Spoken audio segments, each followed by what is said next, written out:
మధ్యప్రాచ్యంలో యుద్ధం భీకరంగా కొనసాగుతోంది. ఇరాన్పై ఇజ్రాయెల్, అమెరికా దళాలు దాడులను ముమ్మరం చేశాయి. సనడాజ్ సిటీలోని పౌర నివాసాలపై జరిపిన వైమానిక దాడుల్లో పలువురు మృతి చెందారు. అనేక భవనాలు నేలమట్టమయ్యాయి. ఇరాన్ను లక్ష్యంగా చేసుకుని మధ్యప్రాచ్యంలో మోహరించిన పెంటగాన్ డిస్టాయర్ నుంచి అమెరికా భారీగా తొమహాక్ క్షిపణులను ప్రయోగిస్తుంది. కొనారక్లోని ఇరాన్ నావికాదళ స్థావరాన్ని అమెరికన్ ఫైటర్లు ధ్వంసం చేశాయి.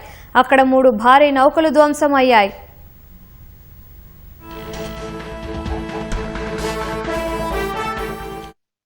ఇస్లామిక్ రివల్యూషనరీ గార్డ్ కార్ప్స్ ఐఆర్జీసీకు చెందిన ప్రధాన కార్యాలయాన్ని ధ్వంసం చేశామని యుఎస్ సెంట్రల్ కమాండ్ తెలిపింది.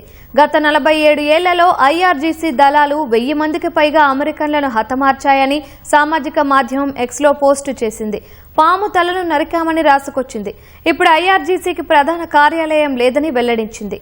ఇరాన్కు చెందిన బాలిస్టిక్ క్షిపణి ప్రయోగ కేంద్రాలు సహా యుద్ధ విమానాలను ధ్వంసం చేశామని తెలిపింది.